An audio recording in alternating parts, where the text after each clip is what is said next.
Hello everyone! After releasing my Shadowmoon Burial Grounds video, a couple of people were confused about Ner'zhul. Is he the bad guy? Did he join the Iron Horde willingly? What's exactly going on here? To clear some confusion, I think it would be handy to show you the choice given to Ner'zhul.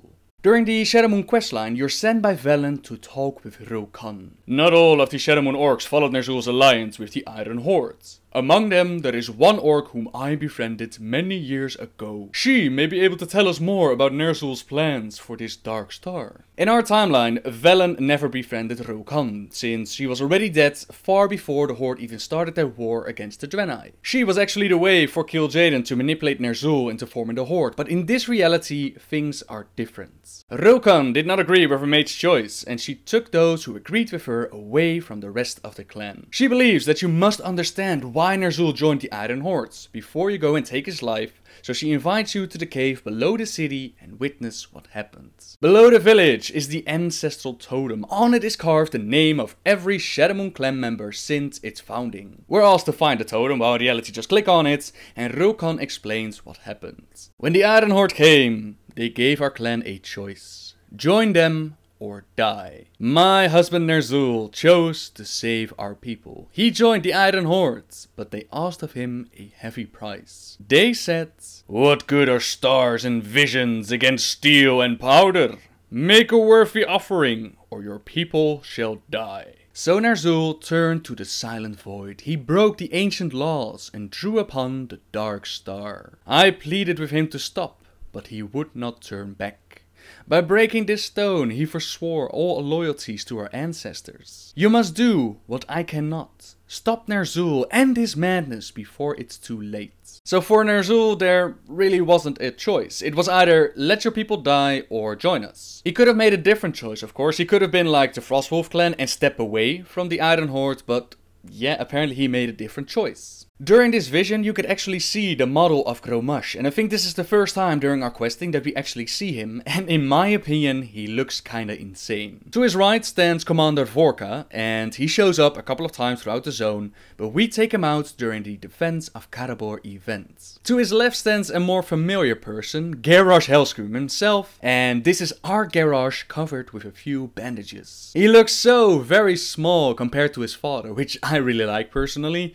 And I've already speculated a bit about those wounds. Are those wounds left over from the siege of Orgrimmar, or has Grom been trying to teach his son how to be a true orc? Only time will tell, and I can't wait to find out. Now I wish I could tell you more details about Ner'zhul's new powers, but I couldn't find much information. He's drawing shadow powers from the void, which corrupts the soul, drives you mad, and this is the place where Voidwalkers come from. At least from our timeline, the information I could find, this is where Voidwalkers come from. We actually see him summon these void creatures a couple of times, he's abusing the spirits of the ancestors, and he's drawing upon the powers of the Dark Star. The history of the Dark Star and the crystals that landed on the planet that can be found in Shadowmoon Valley, and the ancestors wrote down what happened. Today a bright fire exploded across the heavens and 4 great white stones fell from the sky. One such stone landed in the plains below our village. We know not what it is. Is it a gift from our ancestors? Shortly afterwards, a shadow appeared in the sky beneath the pale moon. Some stare at it in fear, others in adoration. The clan has given it many names, Great Father, Dark Mother,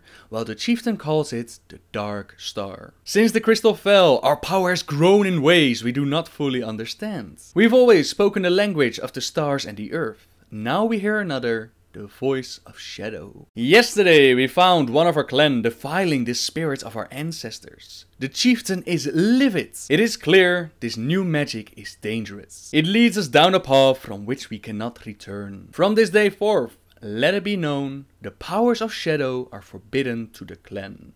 The Dark Star is evil. So Ner'zhul is breaking all ancient laws and he's trying to gather up the power from the Dark Star. A cinematic when you fight Ner'zhul is supposed to happen, and I think this cinematic is going to explain a whole lot more about what exactly is going on, but they haven't implemented it yet. Velen at the end of it eventually sacrifices himself to purify the Dark Star, and a Naru appears. Considering how the spirits are drawn to these crystals, how the void shows up similar to the void god Etropius, how a Naru appears when Velen sacrifices himself, I don't think it's hard to imagine that this dark star was some sort of dying Naru turned into his void state. You can check out my Naru video for more details about the Naru and the void state. There's a whole bunch of information. Some is speculating, some is actual facts, and some is said that it's only very rare to see this. The basic idea behind it is that when a Naru falls ill or when it's dying, it starts sucking up souls and slowly regain the holy light. This has happened before in our timeline. The Naru eventually regained his holy form.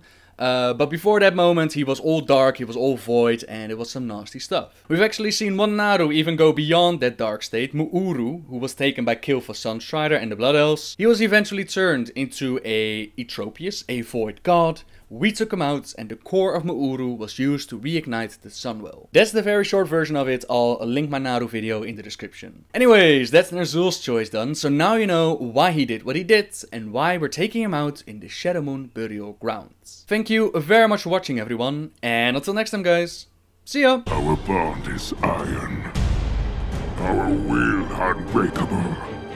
Who will stand against us?